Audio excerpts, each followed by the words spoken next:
Welcome, weary travelers of history, to another soothing journey through the past with unknown sleepers. Tonight we invite you to drift into the shadows of the 14th century, where a silent scourge reshaped the world in ways both devastating and profound. Before we begin, please take a moment to subscribe to the Unknown Sleepers channel. Your support helps us craft these tranquil tales that guide you into restful slumber. Settle in, close your eyes, and let the story of the Black Death unfold. Imagine a world where death moves unseen, carried on the breath of fleas, the creak of cartwheels, and the whispers of trade routes. The year is 1347, and Europe stands on the brink of a catastrophe unlike any before or since. This is the story of the Black Death, a pandemic that claimed millions of lives, toppled economies, and reshaped societies. Its echoes linger in our understanding of resilience, faith, and survival. Let us travel back to the medieval world, step by step, to uncover how this plague came to be, how it spread, and how humanity endured. To understand the Black Death, we must first picture the world it invaded. In the early 14th century, Europe was a tapestry of bustling towns, sprawling fields, and sacred cathedrals. The high Middle Ages had brought prosperity to some, with trade routes stretching from the Mediterranean to the Far East. Cities like Florence, Paris, and London teemed with merchants, artisans, and clergy, their streets alive with the clatter of hooves and the chatter of markets. Yet, beneath this vibrancy lay fragility.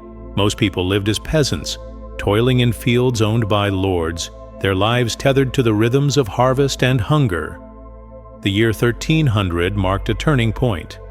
Europe's population had grown rapidly, straining resources. By some estimates, it reached 80 million souls, a number the land could barely sustain. Poor harvests in the early 1300s led to famines, the most severe being the Great Famine of 1315 to 1317, which killed millions through starvation and disease. Weakened by hunger, many were vulnerable when a new threat emerged. Sanitation was rudimentary. Towns were crowded and waste piled in streets, breeding grounds for rats and fleas. The church held sway over hearts and minds, offering solace in a world where life was fleeting and death ever present. Across the globe, trade flourished along the Silk Road, connecting Europe to Asia. Merchants carried silks, spices, and ideas, but also something far deadlier: a microscopic bacterium called Yersinia pestis. This pathogen, carried by fleas living on black rats, would soon ignite a pandemic. Its origins lay thousands of miles from Europe, in the arid steppes of Central Asia, where it likely festered among rodent populations for centuries.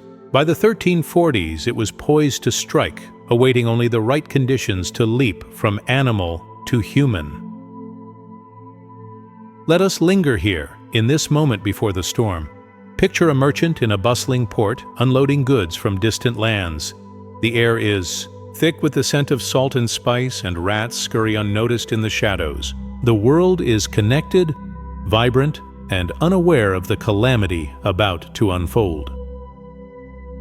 Our story begins in earnest in 1346, on the windswept plains of Central Asia. Historical records, including those from Chinese chroniclers, suggest that plague outbreaks had already struck Mongol territories, decimating nomadic tribes. The disease spread along trade routes, carried by caravans and armies. By late 1346, it reached the Crimean Peninsula, a hub of commerce where east met west. The port city of Kaffa, now Feodosia in modern Ukraine, became the gateway through which the Black Death entered Europe. At Kaffa, a dramatic scene unfolded, recorded by the Italian notary Gabriele de' Musi. Mongol forces besieging the city were ravaged by the plague. In a desperate act, they catapulted infected corpses over Kaffa's walls, hoping to weaken their enemies.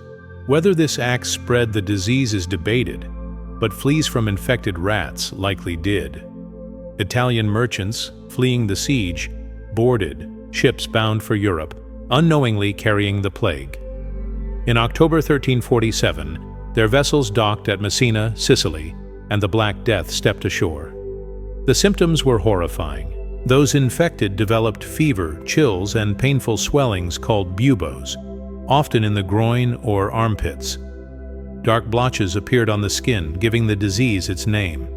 Within days, many died, some coughing blood as the plague attacked their lungs. In Messina, panic erupted as bodies piled in the streets. Ships carried the disease to other ports, Genoa, Venice, Marseille, spreading like wildfire. By early 1348, the plague had reached mainland Europe, its path marked by fear and confusion. Imagine the terror of those early days. A sailor stumbles ashore, feverish and trembling. Neighbors fall ill, their cries echoing through narrow streets. No one knows why or how to stop it. The Black Death was not just a disease. It was a force that shattered the medieval world's fragile order. Section 3. The Plague Spreads, 1348-1349. By 1348, the Black Death swept across Europe with relentless speed. It followed trade routes, rivers, and pilgrimage paths, sparing neither rich nor poor. In Italy, chroniclers like Agnolo di Tura of Siena wrote of the devastation. Father abandoned child, wife husband, one brother another, for this illness seemed to strike through breath and sight. In Florence, the poet Giovanni Boccaccio described the chaos in his Decameron, noting how bodies were stacked in mass graves and social bonds dissolved. The plague's mortality rate was staggering. Modern estimates suggest it killed 30–50% of Europe's population, with some regions losing up to 80%. In crowded cities, where sanitation was poor, the death toll was highest. London lost nearly half its 50,000 residents. Paris, a third of its 100,000. Rural villages were not spared, as fleas traveled on carts and livestock. The disease took three forms: bubonic, with a 50–70% mortality rate; pneumonic, which spread through the air and was nearly always fatal; and septicemic, a rare but swift killer. Medical knowledge was powerless against the plague. Physicians, relying on humoral theory, believed it was caused by miasma, or bad air. Treatments ranged from bleeding and purging to herbal remedies, none effective. Some turned to prayer or flagellation, hoping divine mercy would spare them. Others blamed minorities, particularly Jews, leading to horrific pogroms across Germany and Spain, despite papal decrees condemning such violence. By 1349, the plague reached northern Europe, striking England, Scandinavia, and even remote Iceland. In Norway, a ghost ship washed ashore, its crew dead, spreading the disease inland. The plague's relentless march seemed unstoppable, a grim reminder of humanity's vulnerability. Pause. 2 seconds. Picture a medieval city at dusk, silent, but for the tolling of church bells. Carts rumble through the streets collecting the dead. A mother weeps, a monk prays, and the world feels as if it might end. Yet, amidst this despair, life persisted. The Black Death was not just a biological catastrophe, it was a social and economic earthquake. By 1351, when the first wave subsided, Europe was transformed. The sheer scale of death disrupted every facet of life. Entire villages were abandoned, fields lay fallow, and trade ground to a halt. In England, the chronicler Henry Knighton noted that sheep wandered untended, their owners dead or fled. The labor shortage was profound. With so many workers gone, survivors found their skills in demand. Peasants demanded higher wages, and some refused to work for feudal lords, sparking tensions. In England, the Statute of Labourers, 1351, tried to freeze wages, but it was largely ignored, sowing seeds for later revolts like the Peasants' Revolt of 1381. In Italy, artisans and merchants gained influence as wealth concentrated among survivors. The church, a pillar of medieval life, was shaken. Many priests died ministering to the sick, and some fled, undermining trust. The plague fueled religious fervor, with movements like the Flagellants, who whipped themselves to atone for humanity's sins. At the same time, it sparked skepticism, as prayers failed to halt the disease. This tension laid groundwork for later challenges to ecclesiastical authority. Culturally, the Black Death left a haunting legacy. Art and literature turned morbid, with dance macabre paintings depicting skeletons leading the living to their graves. Yet it also spurred reflection. Boccaccio's Decameron, written in the plague's aftermath, celebrated human resilience through stories of wit and survival. Envision a survivor standing in a quiet field, the world eerily still. The old order is crumbling, but new possibilities emerge. The Black Death, in its wake, planted seeds of change that would shape the modern world. Though the Black Death's first wave ended by 1351, it was not gone.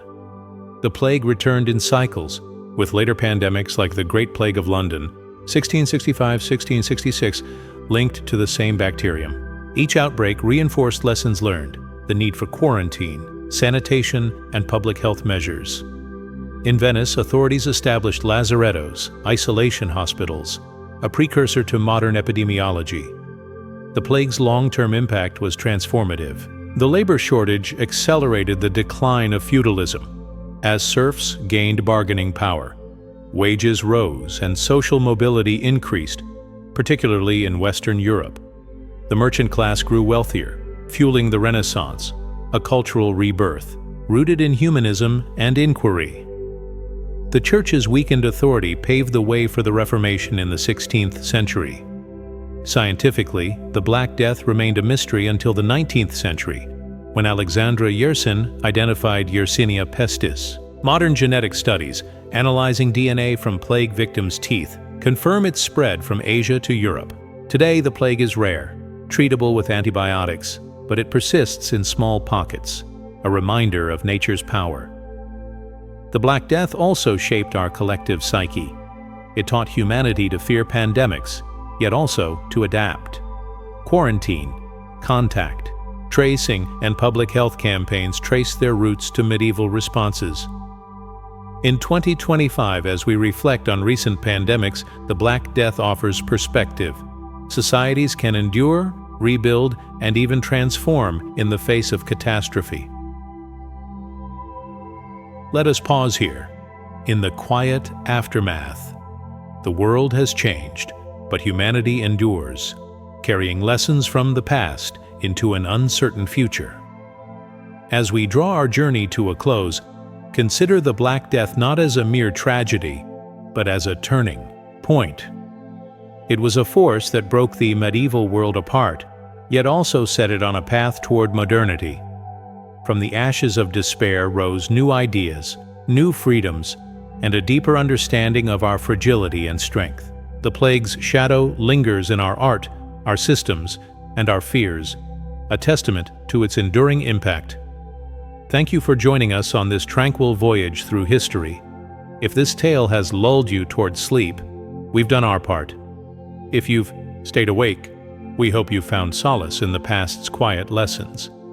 Please subscribe to Unknown Sleepers for more soothing stories, and share your thoughts in the comments below.